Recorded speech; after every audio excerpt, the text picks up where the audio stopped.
Hello there.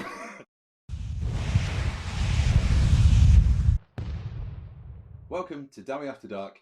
I'm Richie, and today we're going to be talking about the characters that are going to be leading your dwarven throngs into battle. These are just my subjective views. I'm going to run you through the runes I like to put on them. It's not going to be a massive breakdown of what all of the heroes can do, but it's just going to be my personal opinion on what are the best runes and the best kind of ways to take these heroes. Today, we're going to be talking about the pros and cons of which heroes that you're going to select in either a Grand Army or the Arcane Journal's Royal Clans. So I'm going to focus on these two today, mainly because the X-Force army, which is the Expeditionary Force, that's a whole different kettle of fish, and I need a different video on that entirely. So this video today, I'm only going to talk about the non-named heroes, as I want to do a separate video about the named heroes. We're going to be going over the Dwarf Lords, the Thanes, why you should take a BSB, Engineers, Runesmiths, and the Anvil of Doom. What you need to do in army selection is think about the core of your army, as most of your points are going to be held up either in the units that the characters are going into, which are probably just going to be either character delivery systems, or they're going to be protecting your characters. So why are your characters being selected? Do you want your army to be led by a king with the leadership 10, or do you want the leadership aura buffs from the BSB for the rerolls? Are you after a handy 4 different spells from the Anvil of Doom, or are you after the magic denial of the Runesmiths and Rune Lords? Well, I say magic denial, I basically mean Dispel scroll caddies.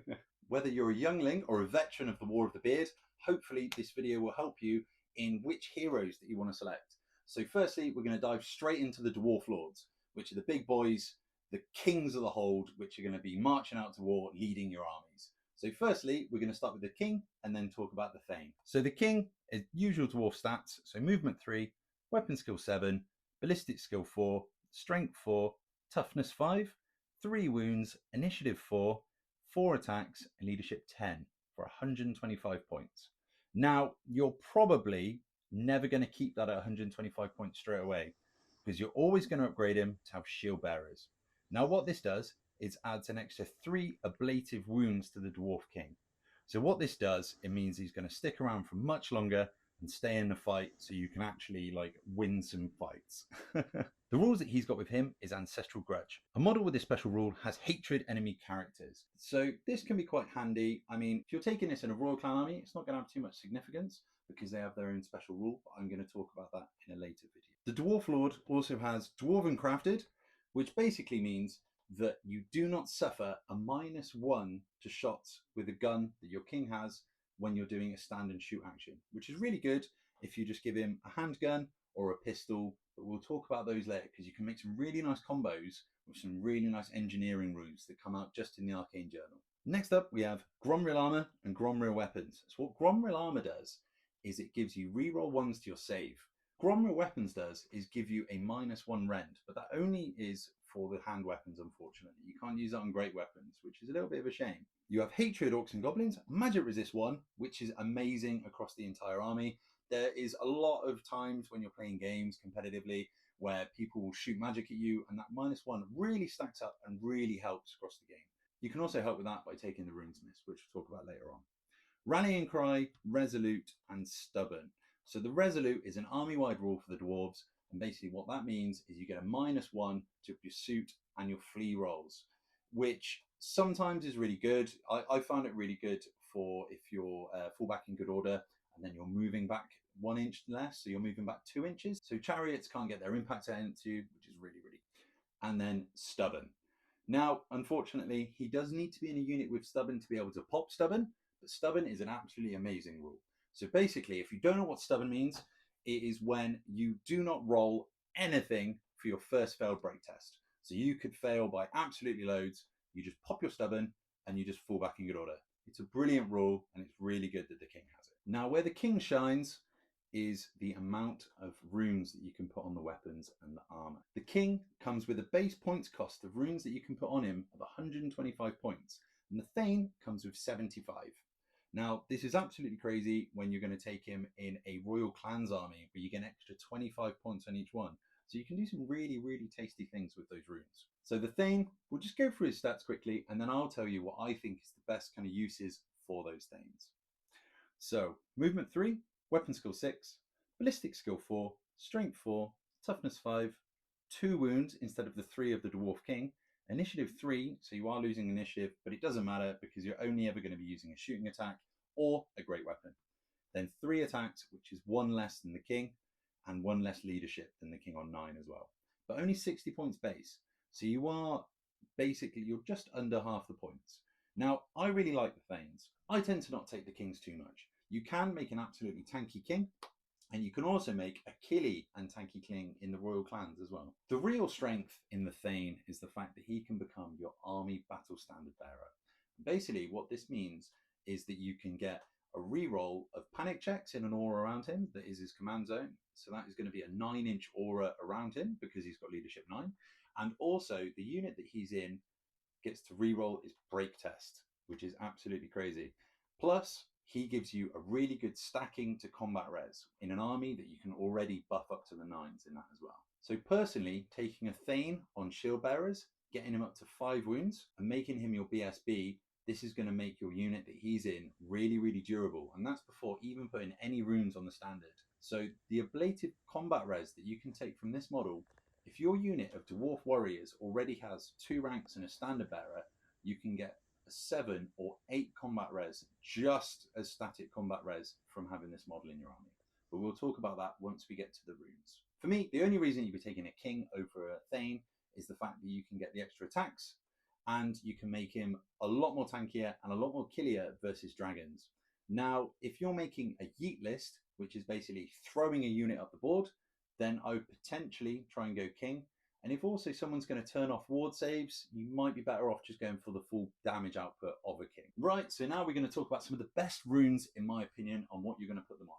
Whether you're going to put them on the King, or if you're going to put them on the BSB, or Thane, or my personal favourite at the moment, what I like to call the Fireball Thane, which is a really, really nice addition that we got from the Arcane Journal. And you can also play this in the Grand Army Alliance as well for them, which is bloody brilliant. Right, so there are a few rules to the runes. I'll just show them now. So the rule of 3, no single item can have more than 3 runes. No model can have more than 3 runes for each category. Then you've got the rule of Thorn. No item can have a rune not intended for that item. For example, a hand weapon cannot have an engineering rune. The rule of Pride. No runic items in your army can be identical. This applies for items with only a single rune and to items with 2 or 3 runes. Rule of Jealousy. Each master rune may only be chosen once per army. No item can have more than 1 master rune. Rule of Duplication. Only rules marked with an asterisk can be duplicated at the same time, combining them together and increasing their effect. So firstly, I'm going to talk to you about what runes I would like to put on the King, and then we'll talk through the different 2 builds which I think are probably some of the best for the Thanes. Now, my favourite King build, unfortunately, is only possible in the Arcane Journal Army, the Royal Clans list, and you can't really afford to take it, unfortunately, in a Grand Alliance army. So in those armies, I would probably be sticking to Thanes or Anvil of Doom, Rune Lords, stuff like that. With the King in that list, with the +1 strength on the charge, he becomes a bit of a murder ball. So for the King, I like to start with the Master Rune of Smiting. So this is 75 points. A weapon inscribed with the Master Rune of Smiting gains multiple wounds D6. You couple this with the innate AP2 on the Great Axe, and then the extra AP that you get from rolling a 6.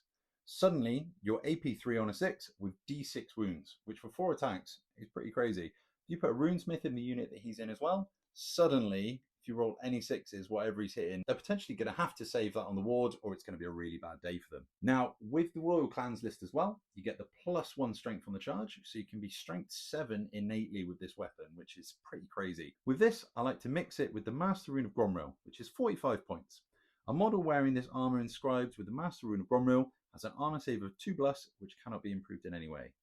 Now, I absolutely love this piece of armor. Because it is Gromril armor as well, you do get the reroll 1s. So this is a 2-up save, rerolling 1s, which is absolutely crazy.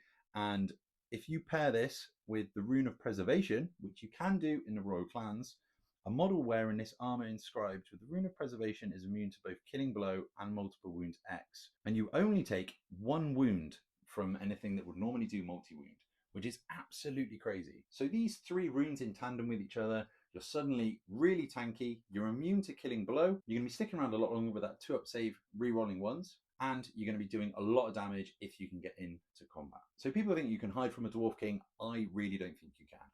There are certain ways that you can kind of get up the board, whether this be with a cart and an anvil buffing you, so you can jump into marching column with your unit, move up, and then move again. So suddenly you're only an inch away from the enemy. Now, this does mean that you're probably going to have to think about the units your king is going to join, but the units are usually a Dwarf Lord delivery system. So you're going to be making your king to how you want to use him, then making the unit that he's going to want to go in. I would either suggest hammerers or longbeards, make them drilled and get them up the board as quickly as possible. So next, I'm going to talk about my 2 favorite builds for the Thane. So the first one is my my go-to build. If you guys have been following any of my lists from any of the tournaments that I've been at, you've definitely seen this build before. So mine is a BSB on shield bearers. So I'll put up a little video of my model now. So basically, he has been with me to many a tournament. So he's my Thane riding shield bear.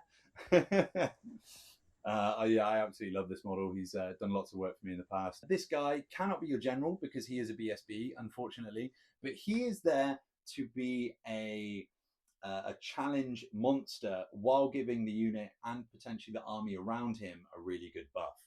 So create him the BSB, then I would take him the Gromril armor. That is as long as you don't take the Gromril armor on a king that's in the army as well, as you can only have 1 master rune.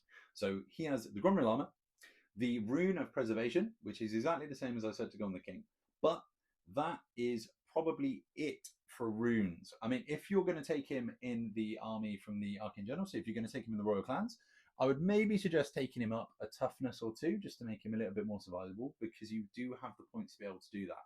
But in a Grand Army, I would probably just stick to those 2 runes and kind of leave it there to keep him a little bit cheaper. Then I would take a banner rune called the Master Rune of Grugni, by Grugni's beard. What the Master Rune of Grugni does for 80 points is absolutely insane. Battle standard bearer only.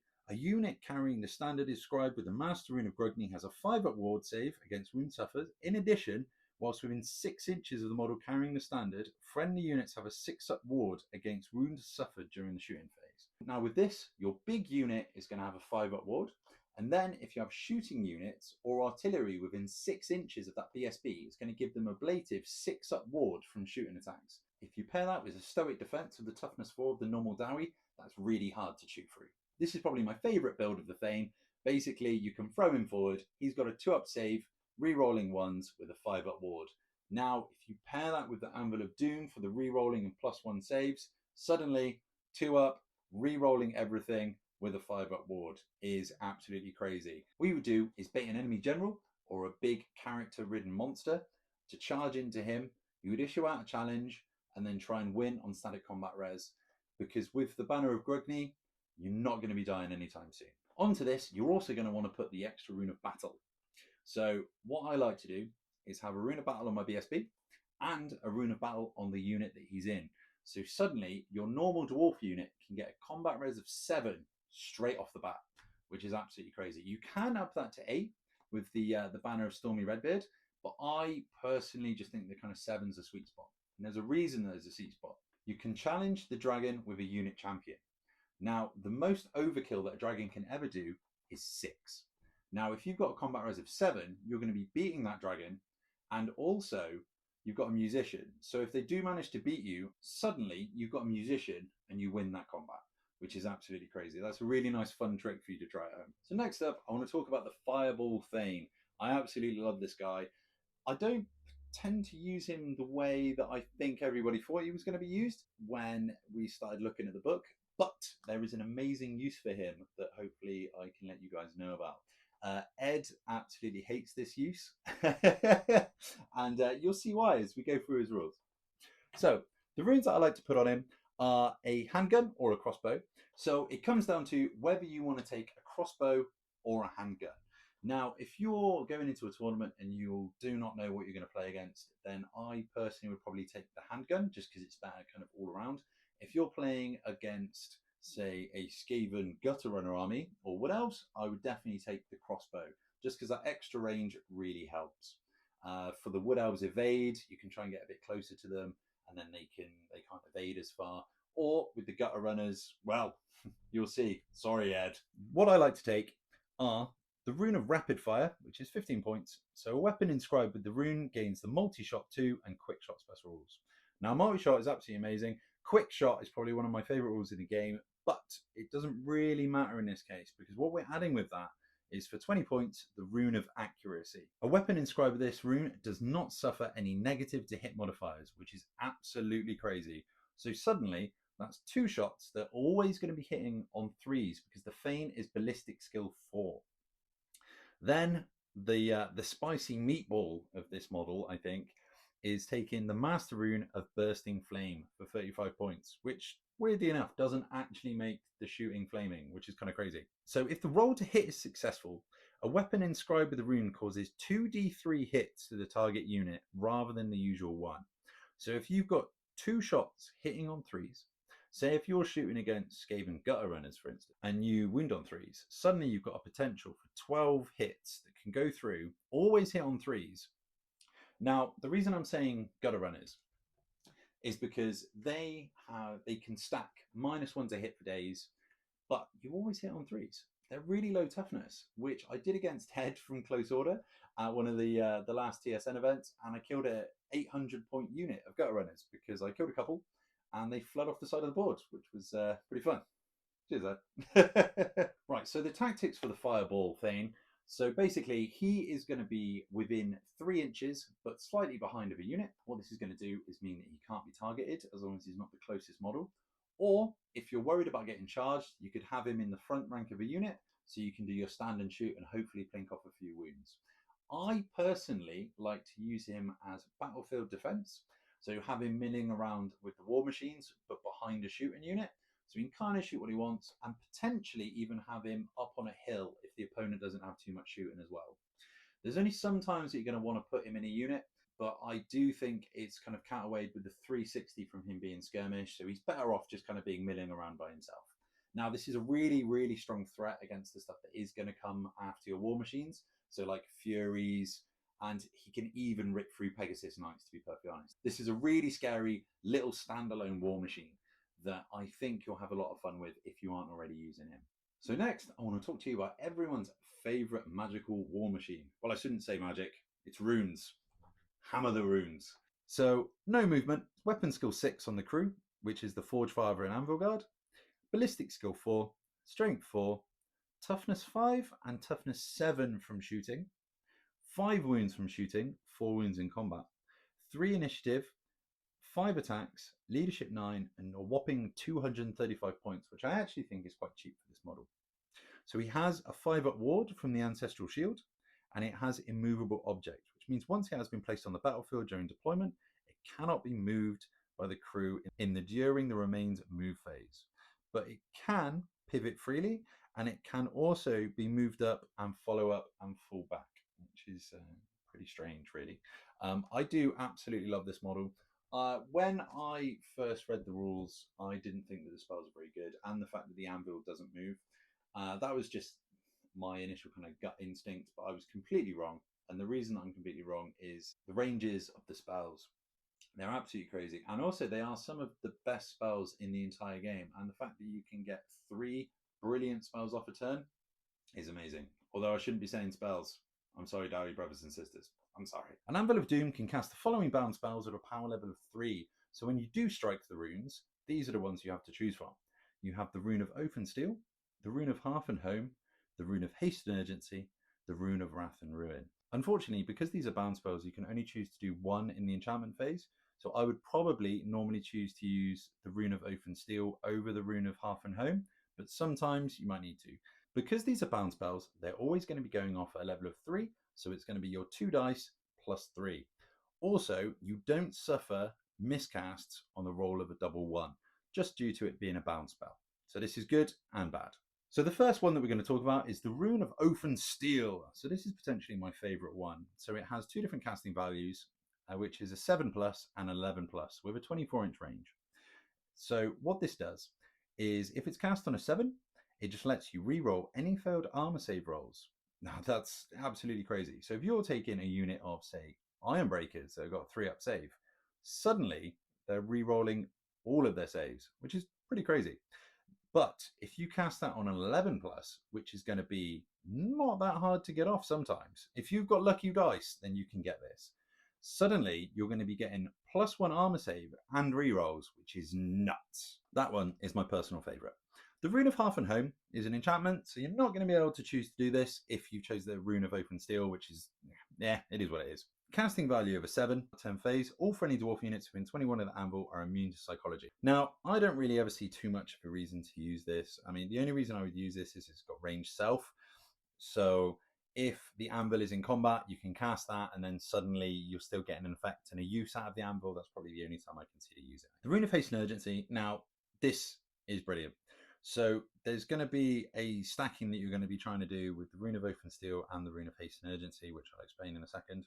So it's a conveyance spell, so it's done in the movement phase. Casting value of 10, which does make it quite tricky, and a range of 24, which is a really, really long range considering you can only move 3 or 4 with the cart. If a target friendly unit is not fleeing, which leads me on to talk about the yeet quickly before I talk about the Rune of Wrath and Ruin. So if you haven't heard about the yeet, guys, so basically this is where you take one big combat brick, which has either got your king from earlier or your Thane BSB, whatever in that unit. So you're going to make a semi kind of Death Star with that unit. You're going to start it either in marching column, or if you're facing against cannons, just make room. Just make sure that you've got room to be able to move into the marching column. So turn 1, you're going to turn into marching column if you're not already in it. Move 3 times, which moves you up 9 inches. Or if you have the cart, which gives you an aura buff of 6 inches +1 to move, that's going to give you 12 inches up the board. But you can also put a banner on the unit, which is going to be the Stroller's banner, and that gives you a Vanguard move of an extra 3. So suddenly you've moved 3 inches plus your 12 inches from marching with the cart. So you're up the board miles. But before you've done that, you're going to cast in the enchantment phase the +1 saves and the rerolls. So you're going to try and get that unit of, say you've got Iron Breakers. So they've got a 3-up save. Now you've got a 2-up save, rerolling everything. You've got a banner in there to give them a 5-up ward, and they've just suddenly moved 15 inches up the board. You're then going to cast the Rune of Haste and Urgency, get them to move again. Suddenly you move 27 inches up the board. You are absolutely right next to this cannon, and next turn you're going to be able to drill out and charge forward. It's such a fun tactic. If you haven't tried that, give it a go. It's really good fun. 27 inches is as far as you can go turn 1, which is pretty crazy. So next we're going to talk about the Rune of Wrath and Ruin. Now on the surface of it, you're looking at this, and it is 2d6 strength 4 hits with a casting value of 9 magic missile. Now you look at that and you're like, okay, 2d6 strength 4, not that bad. Now the real good thing is the fact that it's AP2 and 27-inch range. Normally you can hit a unit that's opposite you in the enemy's deployment zone turn 1 if you get the first turn, which is brilliant for this. It's just really fun because you're going to be able to kill some kind of weaker chaff stuff. I mean, it's not going to be very good into dragons, but this is a really good kind of shoot and attack against something that's going to be stacking -1s to hit on it. Sometimes you do find this in clutch going into kind of bigger units to kind of whittle them down. So I would either be shooting this into heavily armored things like knights, stuff like that, or I would be shooting into the same thing that I'm going to be shooting my other range stuff into, and basically just trying to whittle it down as quickly as possible as it's coming towards me. So what I like to do with my Anvil of Doom is basically deploy it on the front line, either in a wood or on a hill, so it can see over my units in front of it. I tend to play using Rob's tournament pack, which is the scenery cards. These are absolutely amazing. They're becoming kind of standardized in most tournaments now, so you haven't used these, go check them out on the Square base page. Now, there's in a lot of those games, you either have a hill or a wood. So what I like to do is bunker down in woods. So the anvil being in a wood, if something's going to charge into it, you're going to be taking the dangerous terrain test to charge it, and also using the smallest dice, which can be really, really irritating for something trying to charge you. So you can get another turn of getting all of your runes off. I almost said spells, I'm not going to say spells. Another amazing use for the anvil is going to be moving those iron drakes up the board quickly to shoot. Now, a tactic that I haven't really seen used too much yet, which I've just started to use, is putting the Vanguard rune on a unit of iron drakes.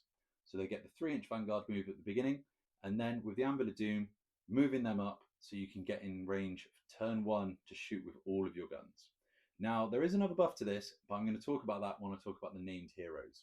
Now, with the Anvil of Doom, realistically, the only runes that I'm going to be putting on this is the Rune of Preservation.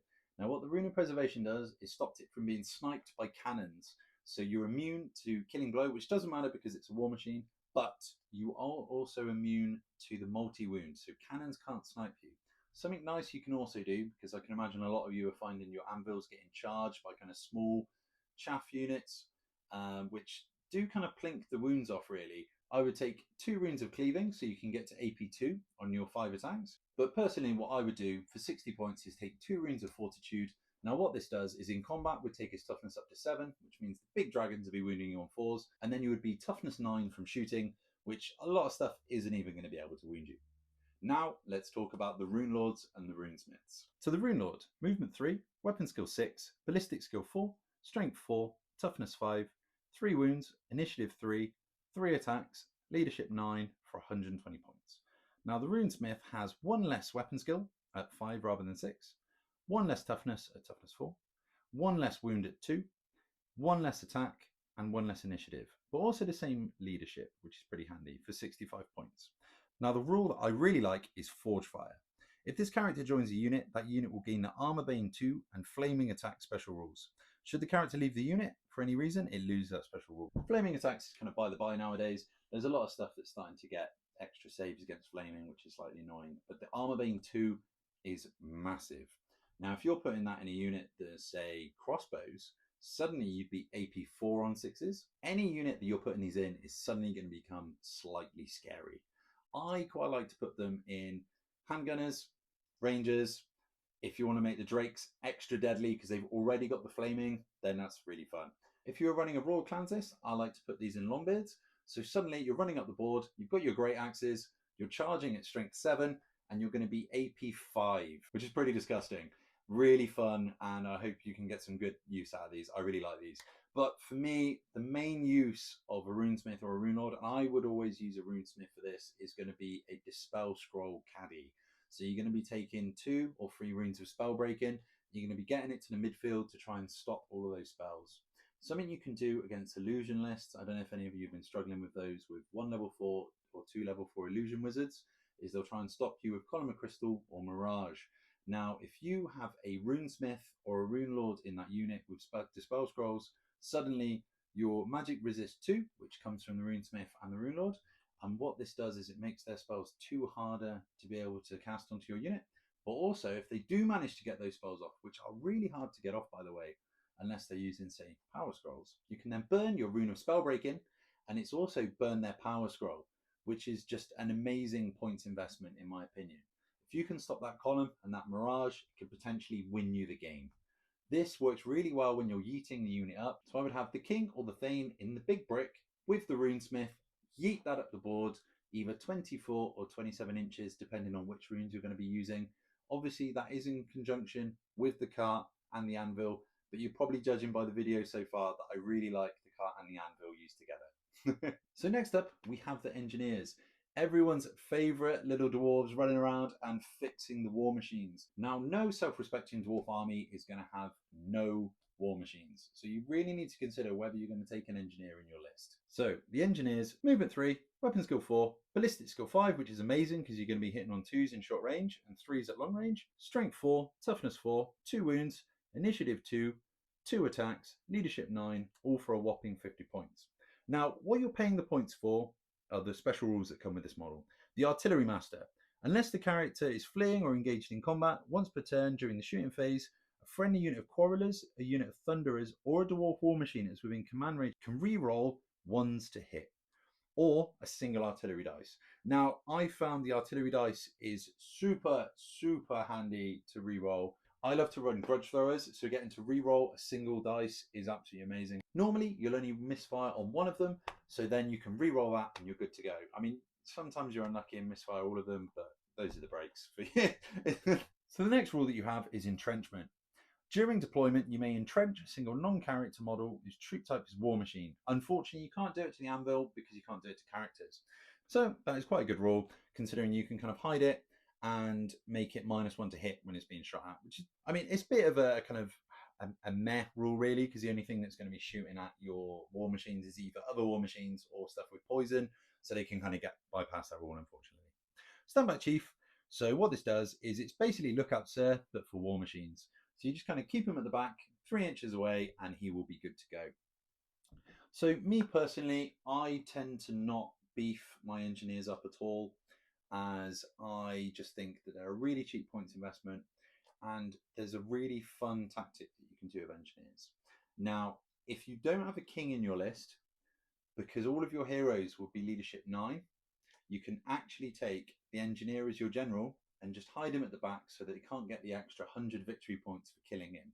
So hiding him behind a wood so he can't be sniped, just behind so your grudge throwers or your cannons, out of the charge arc for if something's going to be able to get a overrun, for instance. So just keep him safe, keep him secret, and start running him away if anything goes wrong. And because he's behind all the action, you shouldn't give away those general points, which is more points mean prizes. So I'm going to talk about the Slayers in a separate video when I talk about the named heroes, just mainly because they're going to be going with Ungrim, and I kind of want to talk about that one in conjunction. So these have been some of my favourite ways to run those dwarf heroes that I've talked about. I do love the King.